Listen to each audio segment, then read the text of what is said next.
Hi there guys, I'm Nikhil from GreedyTech, and in this video, I'll be showing you the most important tips and tricks for your Mi 11 Lite. I'll also be uploading a dedicated video for the best features section where I'll be talking about all the features offered by this phone. So definitely check out that video as well, link will be in the description. Now with that said, first I'll start off with the full screen gestures. Now you can enable the full screen gestures from these settings, and once you enable it, you can swipe from the bottom of the screen to go home. Swipe and hold for recent tabs. You can swipe from the left side or the right side to go back a step. For Google Assistant, you can swipe from the bottom left corner or the bottom right corner. And just like on iOS, you can just swipe left or right on the bottom bar to quickly switch between applications. Next, we can also trigger Google Assistant by just using the power button. You just need to enable this option, you just need to enable this toggle and then press and hold the power button to trigger Google Assistant.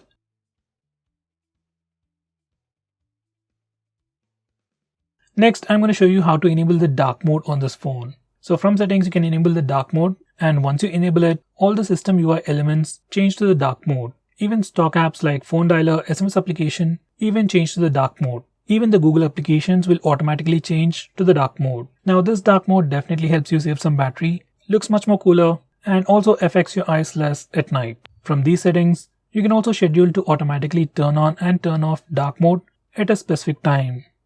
Next, I'm going to show you how to change the screen refresh rate of your phone. This phone actually comes with a 90Hz refresh rate display. It's actually a good thing, but it also drains a battery a bit more. So for some reason, if you really don't care about the refresh rate of your display and want a little bit more better battery life, you can always switch back to the 60Hz. Personally, I would suggest you to put it at maximum for the best user experience. Next, I'm going to show you how to change the fingerprint recognition method. This phone actually comes with a side-mounted fingerprint scanner, and there are two ways to unlock the phone: touch option and press option. By default, it is set to touch. So whenever you just touch the fingerprint scanner, it instantly tries to unlock the phone. Well, it's a good feature, but personally I faced many accidental touch issues. So I would suggest you to go with the press option. So once you select the press option, you actually have to physically press the fingerprint scanner or the power button to unlock the phone. This is something I would definitely recommend you to do. Next, I'm going to show you how to take pictures using palm gesture. So this feature has been added recently on the Xiaomi phones. You just need to enable this option and just show the palm to the front facing camera and your phone will automatically take a picture. It's not a big feature, but something you might definitely want to try. Next, I'm going to show you how to take screenshots on this phone. By default, on any Android phone, if you want to take a screenshot, you can just press the volume down button and power button both at the same time to take a screenshot. For some reason, if that's a bit difficult for you, on this phone we also have the 3-finger screenshot gesture. Once you enable it, you can just swipe down using 3 fingers to take a screenshot.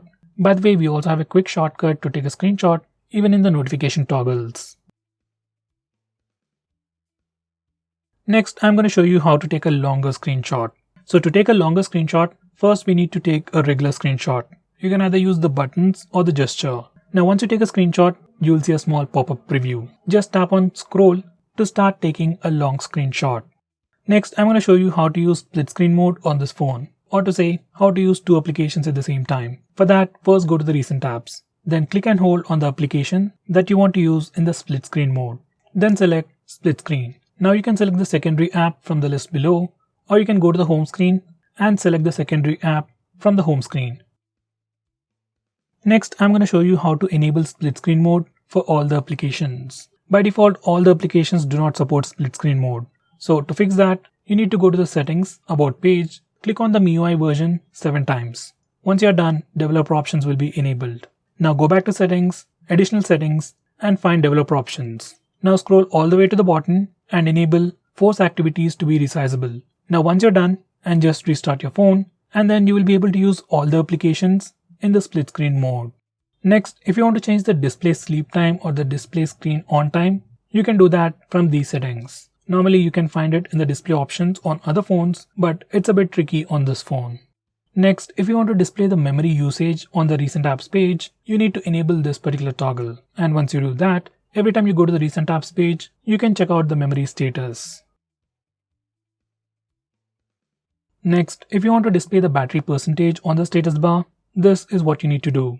Go to these settings and you can choose between any of these options. I would select percentage outside the icon. Similarly, if you want to display the network usage of your phone on the status bar, just enable this toggle. Once you're done, your phone will display the real-time network usage information on the status bar.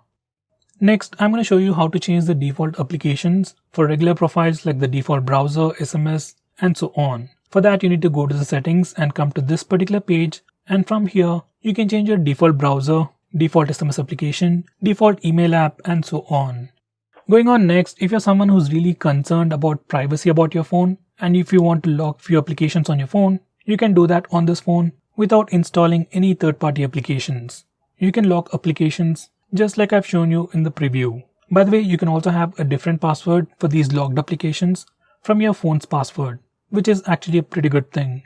By the way, we can also use the fingerprint scanner and the face unlock features to unlock the locked applications. For that, we need to enable those options from settings. So guys, these are all the most important tips and tricks that you need to know about your phone. If I missed out on anything important, do let me know by commenting below this video. With that said, this is Nikhil signing off. See you in my next video.